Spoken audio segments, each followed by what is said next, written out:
একাপ চাহ আৰু এটা গজাৰ বাবে প্ৰচণ্ড মাৰপিট এজনে গজা খাই ভাল পায় এগৰাকীয়ে গজা খাই বেয়া পায় তাকে লৈ পুমা শ্ব'ৰুমত দুই পুৰুষ মহিলাৰ মাজত প্ৰচণ্ড মাৰপিট হয় আপুনি ঠিকেই শুনিছে এইটো যোৰহাটৰ তৰাজানস্থিত আভিজাত্য পুমাৰ শ্ব'ৰুম এইজন মনোজ দাস পুমাৰ শ্ব'ৰুমটোৰ কৰ্মচাৰী এই মহিলাগৰাকীও পুমাৰ শ্ব'ৰুমটোৰ কৰ্মচাৰী দুয়ো একেলগে কাম কৰে কিন্তু এটা গজা খোৱাক লৈ দুই কৰ্মচাৰীৰ মাজত প্ৰচণ্ড মাৰপিট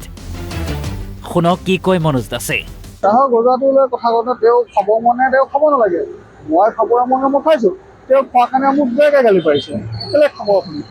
এনেকৈ বোলে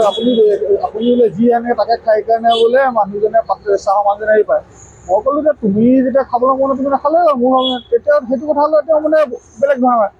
শুনক কি কয় মহিলা কৰ্মচাৰীগৰাকীয়ে মোৰ প্ৰতিষ্ঠানটো পুমা শ্ব'ৰুম হয়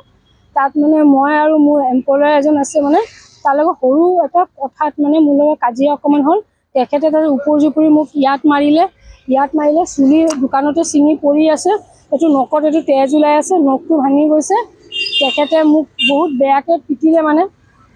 কথা নকল সাধাৰণতে সৰু এটা কথা লৈয়ে কাজিয়াখন হৈছিলে বেছি ডাঙৰ কথাও নহয় সেইটো কাৰণে তেখেতে মানে উঠি আহি কিনে মোক মাৰিবলৈ লৈছিলে তাৰপিছত মোক পেলাই কিনি মাৰিছে তাৰপিছত আমাৰ যোনজন মেনেজাৰ হয় তেখেতে মোক মানে ধৰিছে নহ'লে আজি মোক তেখেতে মাৰিয়ে পেলালে হয় কোন মানে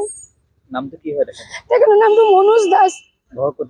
তেখেতৰ গুৱাহাটী মিৰ্জা হয় মই পুমা ষ্ট'ৰত কৰোঁ তৰাজান এটি ৰোড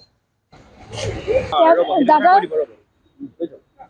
তেনেকুৱা দাদাজন বৰ ৰাফলি হয় মানে ব্যৱহাৰ পাতি বহুত ৰাফলি হয় মানে মই মানে সদায় সহ্য কৰোঁ মানে সহ্য মানে ইমানে ৰাফলি মানে ব্যৱহাৰ পাতি তেখেতৰ মানে কাৰণ আগত মানে মোৰ লগত এনেকৈ কেইবাবাৰো কাজিয়া হৈছে মানে ছাৰলৈ এতিয়া জনালোঁ অনাবলৈ তাৰপিছত মেনেজাৰ আছিলে যোনজন মেইন মানে দোকানৰ ষ্ট'ৰৰ মেনেজাৰ তেখেত আছিলে তেখেতে মোক ধৰিলে মানে দোকানত কেমেৰা আছে কেমেৰা আছে দোকানত এইবাৰ শুনক কাজিয়াক লৈ কি কয় মনোজ দাসে চেণ্টৰ বটল এটা আমাৰ ডিঅ' বটল এটা উঠাই আনি পিনে মোক মাৰিছে তাৰপিছতহে মই হাত উঠাইছোঁ মই তাৰ আগতে তেওঁৰ ওপৰত হাত উঠোৱা নাছিলোঁ কোনোবা পঢ়া হৈছে তাৰপিছতহে মই হেৰি কৰিছোঁ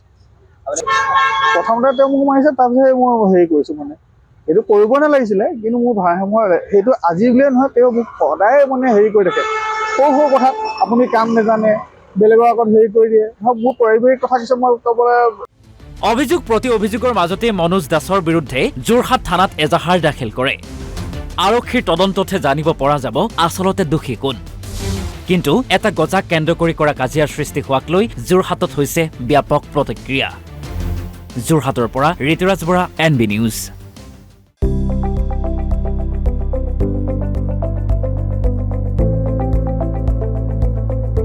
NB নিউজ সহজ সৰল ভাষাত নৱভাৰতৰ কথা।